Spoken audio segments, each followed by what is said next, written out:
Welcome to Lesson 6 in Unit 17, Structure, Function, and Survival. In the previous lesson, students explored how different animals' senses, such as sight, are possible because of specific structures that work together.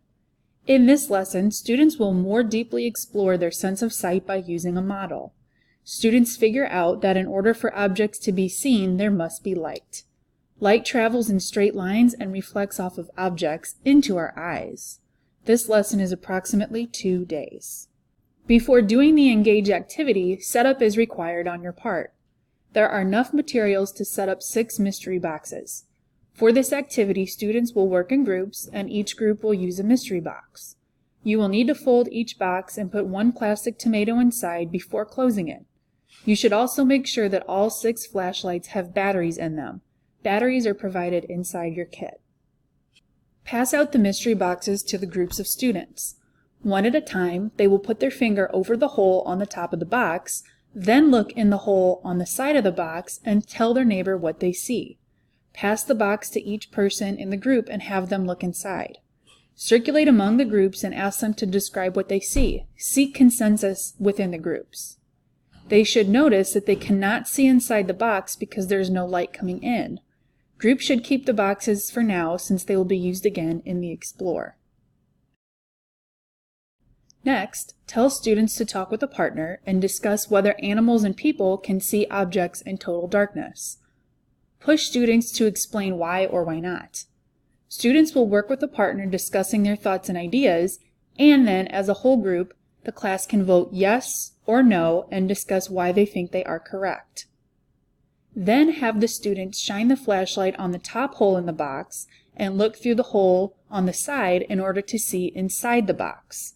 Can they now name what is inside the box? Ask students how this mystery box activity serves as a model that describes how objects are seen. Once all students have viewed the inside of the mystery box using the flashlight, have students draw how they think this occurs on their path of light sheet. Students may come to the conclusion that light is required in order for an object to be seen. Specifically, light reflects off of the object and enters the eye. Let them know that they can refine their model after the Explain portion. In the Explain portion of this lesson, students will dive deeper to understand how light plays a role in the sense of sight. First, they will work in pairs to observe their partner's eye. Ask them to describe what they see and propose where they think light might enter the eye. They should be able to see their partner's iris and pupil. Next, turn off the lights and have them observe any changes in their partner's eye.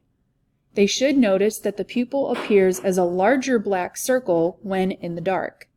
When the lights are on, their partner's pupil should appear smaller. They can take turns to make observations. Have some of the pairings report to the class where they think light is entering the eye and why. In order to help students understand the role of light in sight, show the following PBS Learning Media video. After viewing, ask them the probing questions shown here.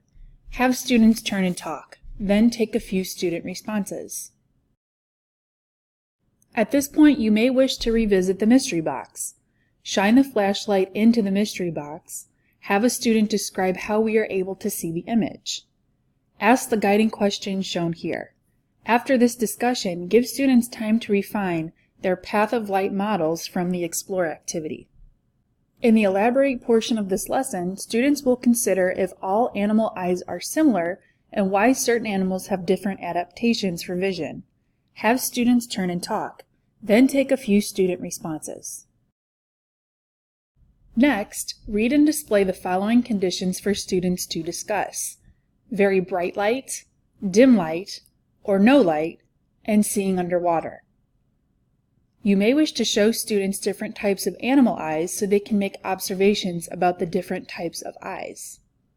Show the video Extreme Animal Vision. After viewing, have students discuss the vision adaptations that allow the species in the video to survive. Some possible questions for discussion include: what are some of the vision adaptations that allow the species in the video to survive? Pick one of the species from the video. How might you use this information to build an ideal habitat for an insect? This activity is building towards the Mealworm Habitat Design Challenge in Lessons 8 and 9. In the Evaluate portion of this lesson, students will make a model of how the path of light allows an object to be seen. Refer back to the unit anchoring phenomenon, the news anchor reacting to a bug. On their path of light bug sheet, students can draw a model to show how light traveled in a straight line from the sun to the bug to the man's eye, allowing him to see the bug. If time allows, let students share their models and explain their path of light drawings. In this lesson, students more deeply explored their sense of sight by using a model. Students figured out that in order for objects to be seen, there must be light. Light travels in straight lines and reflects off of objects into our eyes. They completed a formative assessment related to the bug scare phenomenon referenced throughout this unit. In the final section of this unit, students will research their own animal senses and use models to explore mealworm senses and habitat requirements, which will use examples of structures from previous lessons.